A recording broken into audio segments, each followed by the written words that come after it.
Nigitangaza, nigitangaza, kuko ntabwo tuza tubona.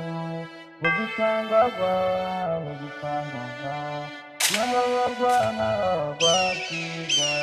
Nigitangaza, nigitangaza, kuko nabagakiza ku buntu. Nigitangaza, nigitangaza, ye munyabyaha bagakiza.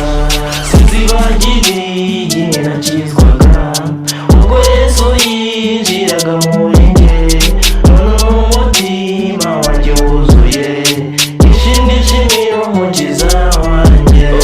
Nigitangaza, nigitangaza, kuko nabagakiza ku buntu. Nigitangaza, nigitangaza, ye munyabyaha bagakiza. Amagana menshi y'abanyabyaha yantoranyije ngo mbe inshuti ye. Narabohowe ndamurembera, zaburi nyinshi mu mutima wanjye. Nigitangaza, nigitangaza, kuko nabagakiza ku buntu. Nigitangaza, nigitangaza, ye munyabyaha bagakiza.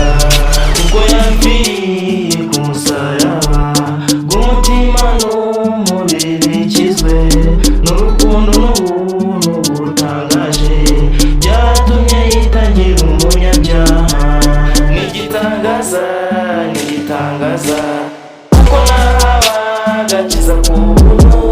Nigitangaza, nigitangaza, ye munyabyaha bagakiza. Namanukiwe n'umwuka w'Imana, anyuzuza n'urukundo rukwiye, nuzuye impundu mu mutima wanjye, abatisha imbaraga z'ijuru. Nigitangaza, nigitangaza, kuko nabagakiza ku buntu. Nigitangaza, nigitangaza, ye munyabyaha bagakiza. Haleluya! Yesu ni igitangaza, nkorera ibintu bikomeye cyane. Yaratwitangiye ku musaraba, ituriye amadeni, iturinda impfu. Ni igitangaza men. Nigitangaza, nigitangaza, kuko nabagakiza ku buntu. Nigitangaza, nigitangaza, ye munyabyaha bagakiza. Nigitangaza, nigitangaza, kuko nabagakiza ku buntu. Nigitangaza, nigitangaza,